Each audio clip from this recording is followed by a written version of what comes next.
Cost and maintenance. So with this system, anybody who's serious is already doing a little bit of water sampling. You're going to be doing total dissolved solids or EC, electroconductivity, or salinity, whichever one of those you want to call it. Although Dr. Art Rose likes to call it EC, he likes using electroconductivity, so that's what we go by. All of our data will be released as EC. And then you've got pH, which is power of hydrogen. Everybody's pretty familiar with that. You got to make sure that you're not going to have any kind of nutrient lock. So keeping your pH somewhere around people like anywhere from a 5.5 to a 6.5. Depends on what their nutrient mixes. But if you're doing the sampling and then you step it up just a little bit more, because you should, if you don't know what's actually your nutrients actually are you being serious about what you're doing? And doing a little bit more water sampling, while it adds a little more complexity to the system, also gives you a lot more agricultural and financial control. You can really tweak your recipes. You don't have to just take the word of what is on that bottle of stuff that you just bought. You can test it for yourself. And I would highly encourage that, and that does add a little bit of complexity to the system. But the maintenance by itself, though, it offsets that, because the amount of maintenance you actually have to do to one of these systems is maybe an hour a week.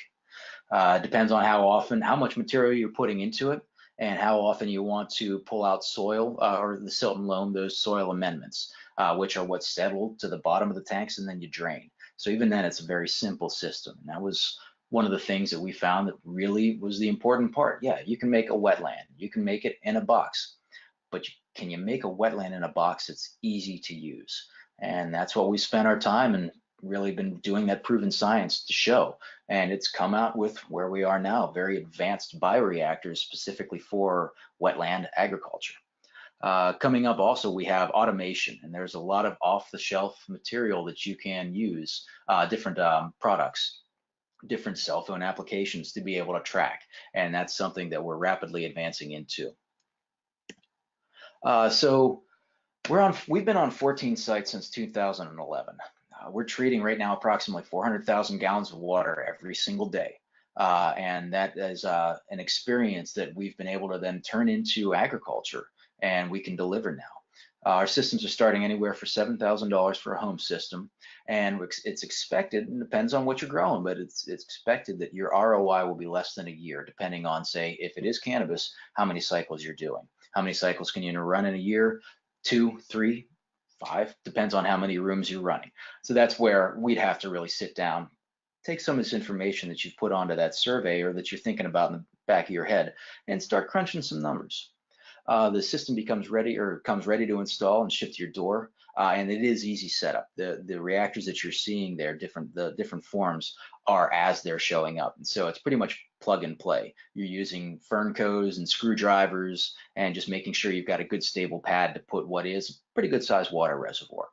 And of course, anybody who is coming on as a client, you pretty much have us from here on out. You know, anything that you need as far as science, questions, comments, any of those kind of things, get a hold of us. We are tech support. And added to that, as we grow, in addition, our patent portfolio is constantly growing. We're always innovating and finding and creating new solutions with our wetlands in a box, with our PermaCyclers, to be able to handle a whole wide array of different impacts and pollutants. In this case, this is how we use it for agriculture. Now I wanted to talk, so there's the direct benefits of ROI on the boxes, but I wanted to talk about the positive externalities.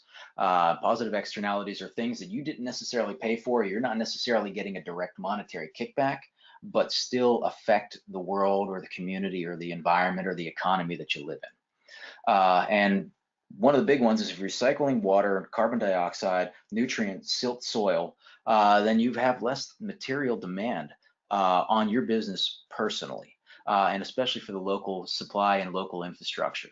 If that infrastructure is being used efficiently and capably, they'll be able to deliver everything they need.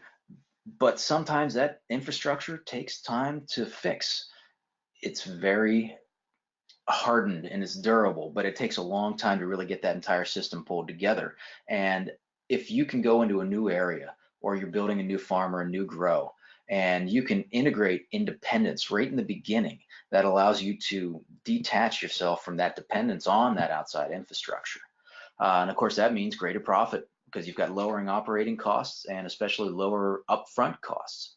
And if you can lower your operating costs, here's another major positive externality. You got local tax revenue and jobs. And that's winning for everybody. You are part of the solution within your local community.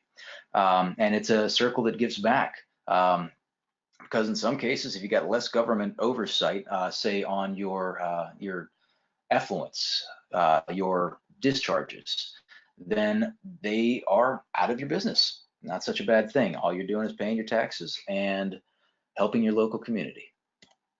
And additional other positive externalities is you can purify outside air. Now, we found that in addition to running the system itself internally, that if you increase the amount of oxygen available within that system by bringing in outside air, it speeds the process of breakdown within the tanks, provides more carbon dioxide, and it cleans outside air, because as you're bringing that in, it's going through a wetland, and that's an air cleaning process, very much so, as well as the plants that are inside the greenhouses as well. This also contributes to positive inside atmospheric pressure blowing outwards, which helps with keeping out pollen, molds, bacteria, things that would otherwise be sucked into the system. And having that positive outside pressure is part basically of your biological controls. Also, you've generated or created a carbon sink and nutrient sink, and you do this with agriculture anyway, but this allows you to be able to cycle internally all those materials, saving money, but then becoming even more of a carbon and nutrient sink, continuing as opposed to dumping all your phosphorus and potassium downstream, where theoretically it goes down to the Chesapeake Bay, causes algae blooms. Those kind of releases, if you can keep them internally and use them to grow more plants, you've just made money and you've avoided that, in this case, what is a negative externality of that material getting off of your site. And of course, now so looking at that survey, thinking about your ROI, your return on investment, because this is a business. Anybody who's already using compost tea or aquaponics, if they're doing container agriculture of any kind, if they're growing cannabis, microgreens, tomatoes, which is heavy and water intensive, herbs, spring flowers, or winter vegetables, things where you've got to get through a season of cold and things slow down. Those are the kind of operations, if you're already doing these things and you've already got it in your head, you've already seen the benefits of using those different components.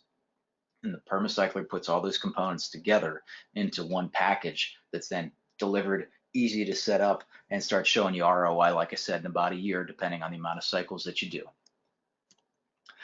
Now, next question, is this the right system for you? Like I said, there's that survey, the brief one. We have a more extensive survey that we can also go over if if you're interested. Please send that information. Once again, my name is Colin, and Colin at ecoislandsllc.com, and be happy to set up a free consultation. And for this webinar only then, we've got the first 3 deposits get 10% off their system. And of course, there's a whole bunch of other social medias. We are on Instagram, Facebook, Twitter, LinkedIn, YouTube. Yeah, that's the 5 biggies right there. And heck, you might even be able to find me on Reddit if you look within the bioreactor systems. But there's a whole lot of ways. Well, and of course, obviously, on our webpage, Eco Islands LLC, where we have blogs, loads of information. That's where you can pick up some of our brochures and check those out on PDF, and just an enormous amount of info. Okay, so that was the full presentation. Gonna pull up. Let's see, we got Kyle, still got Kyle and Shar. Definitely glad to have you along.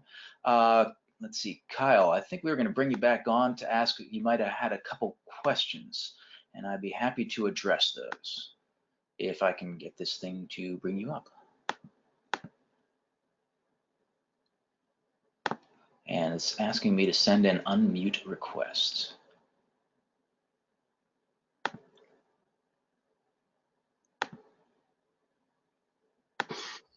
There you are. Hey, bud, I don't think I have anything intelligent to add to this. I learned a lot in it. I'm not sure if Shari has anything that you want to splice in.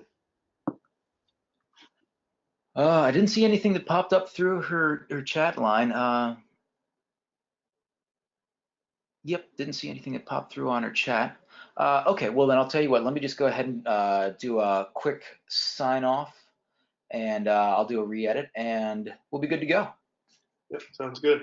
Look at that, 30, yeah, almost 30 minutes exactly. Boy, I nailed All right. that. Cool, right on. Yeah, no, it'll be good content. You hit a good pivot. I mean, about 30, 45 seconds ago. That'll be a nice end to that webinar, so you'll be fine. Perfect, perfect. And thank you very much. This is Colin Lennox then, signing out with Eco Islands LLC, Director and Ecologist. Thanks for joining us. Have a good day.